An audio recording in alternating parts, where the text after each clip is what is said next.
ప్రతి అక్షరం ప్రజల పక్షం. HR9 న్యూస్ టీవీకి స్వాగతం, సుస్వాగతం.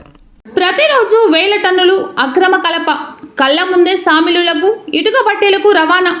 మామూలు చెల్లిస్తే చాలు, ఎవరి మీద పెనాల్టీలు ఉండవు. అటవీ శాఖ నిబంధనలలో ఈ రూల్ ఉందా? కొత్తగా ఎవరైనా వ్యాపారంలోకి వస్తే వారిపై ప్రతాపం దాన్ని మరి పత్రికలకు చూపించి ఎక్కువగా పెనాల్టీలు వేస్తారు. జిల్లా వ్యాప్తంగా సామిలులలో ఇటుక పట్టెల దగ్గర ఉన్న వేల టన్నుల మాటేమిటి? వాటికి పెనాల్టీలు వేయరా? ఇంటి దొంగను ఈశ్వరుడైనా పట్టుకోలేడు అన్న సామెత. ప్రతిరోజు అక్రమంగా చెట్లు నరికి వ్యాపారం నిర్వహిస్తున్న వారిపైన ఎప్పుడైనా చర్యలు ఉంటాయా? లక్షల ఎకరాలు అడవులు బుగ్గిపాలు. ఎవరిపై అయినా చర్యలున్నాయా? వోల్టా చట్టం ప్రకారం చర్యలు తీసుకునే దమ్ము ధైర్యం అటవీ అధికారులకు, రెవెన్యూ, పోలీస్ అధికారులకు ఉందా? ప్రభుత్వానికి చెల్లాల్సిన పన్ను మొత్తం సొంత జోబులకి వేసుకుంటున్న వైన్యం. ఇప్పటికైనా కరువు జిల్లాలో ఈ పద్ధతి మారుతుందా? ఛాలెంజ్. మీకు నిజాయితీ ఉందా? అయితే మాతో రండి. ప్రభుత్వానికి కోట్ల రూపాయల సిపిస్ వసూలు అయ్యేలా చేస్తాం. మీకు దమ్ముందా? మాతో రండి. మీ సహకారంతో అక్రమంగా నరికిన వేల టన్నుల అక్రమ కలప చూపిస్తామంటున్నారు పర్యావరణవేత్తలు భాస్కర్ నాయుడు, భాస్కర్ రెడ్డి. సంబంధిత అధికారుల నిర్లక్ష్యమని స్పష్టంగా చెప్పొచ్చు. ఇటు పోలీసుల నిర్లక్ష్యం అయితేనేమి, ఇటు అటవీ అధికారుల నిర్లక్ష్యం అయితేమి, అటు రెవెన్యూ అధికారుల నిర్లక్ష్యం అయితేమి, కరువు జిల్లాలో ఇంత దారుణమైన పరిస్థితి ఉంది. ఈ పరిస్థితి మారకపోతే ఈ జిల్లా కోసం కేంద్ర రాష్ట్ర ప్రభుత్వాలు కరువు నివారణ కోసం సామాన్య ప్రజలు కట్టిన ట్యాక్సులన్నీ చెల్లించి మళ్ళీ ఆ ట్యాక్సుల్ని వాళ్ళే తీసుకొని దాన్ని నాశనం చేసి ఈ విధంగా చెట్లు కొట్టేస్తే 30, 40, 50 సంవత్సరాల చెట్లు, చింత చెట్లు, ఇప్పుడు చెట్టుకు చెంబుడు నీళ్లు పోసేవాళ్ళు లేడు. గవర్నమెంట్ డబ్బులు తీసుకొని కూడా చెట్టుకు చెంబుడు నీళ్లు పోసేవాళ్ళు లేడు. ఇట్లాంటి ఇంత పెద్ద చెట్లను, ఈ ఫ్రూట్ ఇచ్చే చెట్లను, ఫ్రూట్ బేరింగ్ చెట్లను ఇంత దారుణంగా నరికేస్తూ ఉంటే అది పోలీస్ స్టేషన్ పక్కన ఫారెస్ట్ అధికారులు ఏమంటారు? అధిక మొత్తంలో పెనాల్టీ వేస్తాము అంటారు. ఎంత దారుణం అండి! ఈ సిస్టమ్ మారాలి. చెట్లు కొట్టే వాళ్లకు ఖచ్చితంగా భయం పుట్టించాలి. చెట్లు కొట్టే వాళ్ళను రక్షించే సిస్టమ్ మారాలి.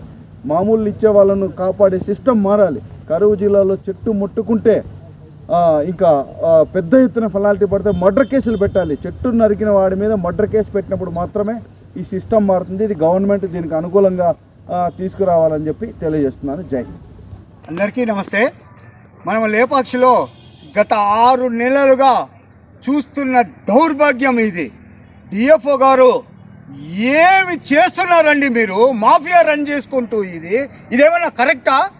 మీకు ఏసీ రూమ్ లేదన్నారు, కరెక్టే. ఈ ప్రజల్ని ఏసీలో ఉండకుండా చేయదలుచుకున్నారా? బతకడానికి వదలరా మీరు?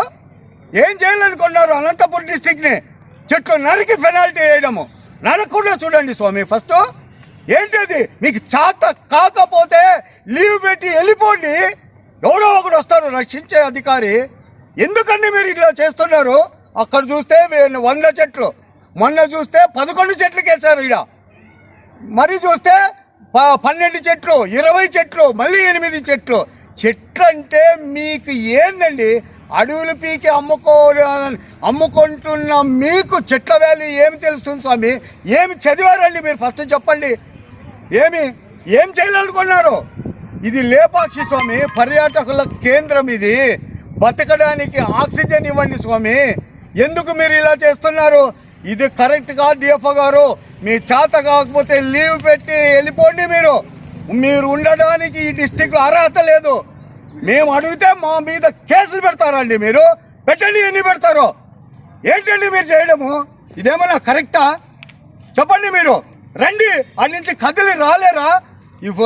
అదే పోలీస్ అధికారులు ఒక మర్డరు, ఒక యాక్సిడెంట్ జరిగితే 1 నిమిషంలో వస్తారండి. మీరు ఎందుకు రావడం లేదు? దీని మీద మర్డర్ కేసు పెట్టండి. ఒక చెట్టుకు వాల్యూ 75 లక్షలు. మీరేందో అబ్బన్న చూస్తే వాళ్ళు 5-6 లక్షలు వేస్తామన్నారు, 50,000 వేస్తున్నారు. కేల్కతం దుకాణం బంద్. మీరు చూసి మా ఇంటి మీద 20 మందిని పంపిస్తారా అండి మీరు? ఇది కరెక్ట్ కాదు. ఏదో ఒక టైం వస్తుంది, అనుభవించి తీరుతారు స్వామి. ఇది కరెక్ట్ కాదు. ఇది మానుకోండి. అక్బర్ అనే వ్యక్తి మీద ఒక 20 కంప్లైంట్లు ఇచ్చానండి. మీకు అధికారం లేదా? అతన్ని ఇంకో చోటుకి ట్రాన్స్ఫర్ చేయాలా, సస్పెండ్ చేయాలా? ఎంతమందిని చేశారండి మీరు? దాని మీద మీరే పెంచి పోషిస్తున్నారని ప్రజలందరికీ తెలుసు స్వామి. ఇది కరెక్ట్ కాదు. ఇది తస్మాత్ జాగ్రత్త. మీరు నిజంగా దీన్ని మానుకుంటే ఎక్కడికి పోయినా సరిగా ఉంటారు, లేకపోతే మీ ఫ్యామిలీ కూడా దీంతో ప్రాబ్లం పడతారు స్వామి. మీరు చేసేదానికి ఫ్యామిలీ ఏం చేశారు స్వామి? ఇది కరెక్ట్ కాదు. మానుకొని ఇప్పటి నుంచి అయినా సరిగా ఉండండి స్వామి. ఇది నేను గ్రీన్ ట్రిబ్యునల్ వరకు వెళ్తాను. మీ ఇష్టం, మీకు ఇష్టం వచ్చింది మీరు చేసుకోండి. ఇంకో 2 కేసులు పెట్టగలరా? పెట్టండి స్వామి, చూద్దాం. రండి, హైకోర్టులో తేల్చుకుందాం. జై హింద్.